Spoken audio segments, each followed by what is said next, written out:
Rebecca Dawson, and today I would like to share a little bit of wisdom and a few thoughts on a very common theme to many awakening humans, and that is duty, responsibility, and devotion. And how do we discern between devotion and duty? How do we juggle and grapple with the various directions that our life pulls us and the roles that we're asked to fulfill when we are awakening in our own consciousness to perhaps discovering ourselves to be more than what we are to other people? So, a very common theme in any kind of spiritual development or practice is service. And I hear this come up so often in the seminars and workshops that we do, also in personal sessions, and even in the more corporate and business environments that we play in. So, this concept of service and service to humanity, I have seen people grapple with over the years because our idea of service in general can tend to be based upon a very sacrificial paradigm. That paradigm of opportunity cost, where I need to give something up of myself to be in service, or it can't always be about me, it's about the good of humanity. And while this is true in a perhaps less awakened state, or perhaps a less developed consciousness of human, generally speaking, because we're becoming so much more conscious now as a humanity, we can begin to assume that when something feels good to you, when something feels like it's of benefit to you, it's going to be of benefit to the collective whole. So I want to make a distinction between the concept within service of duty and devotion, because it's very easy to get those two confused. When we talk about duty, we talk about responsibility. Perhaps we have a duty to humanity, or we have a duty to your family, or a duty to fulfill the roles that have been bestowed upon you from society or perhaps your working environment. When we talk about duty, we talk about servicing something outside of ourselves.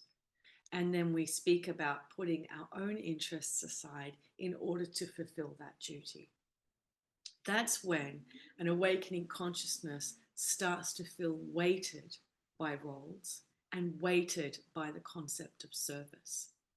And I see this time and time again where really beautiful, compassionate hearted, wonderful people begin to become disillusioned because they no longer feel a sense of joy or fulfillment from a sense of duty in service.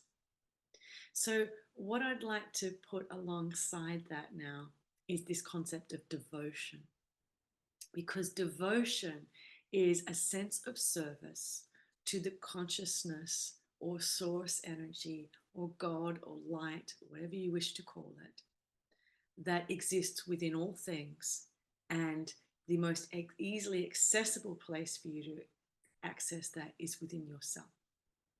So devotion is the act of being in service to whatever the consciousness within you is desiring to experience. Because once we move into unity consciousness, once we truly begin to encompass that everything is one, we begin to see ourselves as an extension of that great consciousness. And therefore, our service becomes to self, not the little I ego self, but to the great cosmic self that is expressing itself through us. So in this way, we have devotion, which is all actions, all movements, all principles based upon service to that inner cosmic awareness, that inner source energy.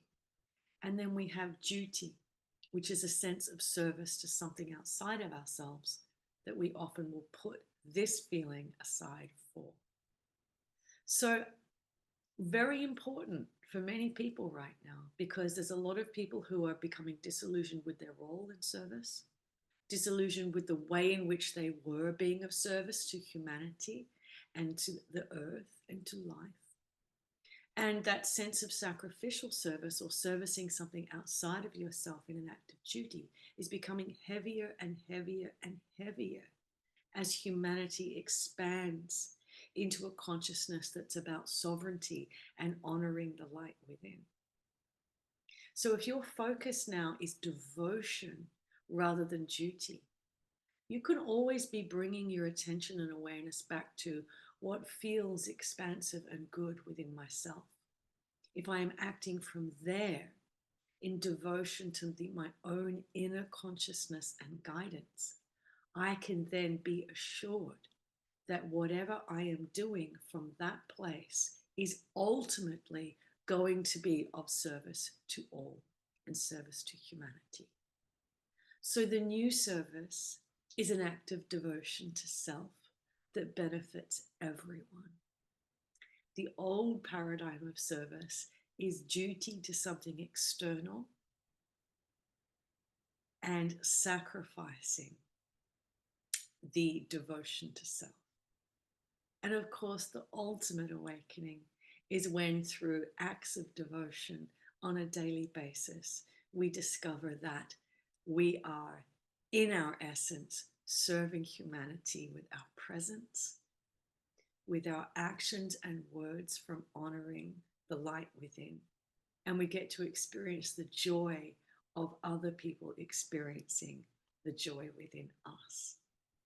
So that's my message for you today. I hope it's helpful to you. I hope it helps you to navigate a new paradigm of service and to encourage you to give yourself permission to have devotion to yourself as your principal focus in every day. In this way, we can truly begin to become of service to all of humanity. Thanks for listening.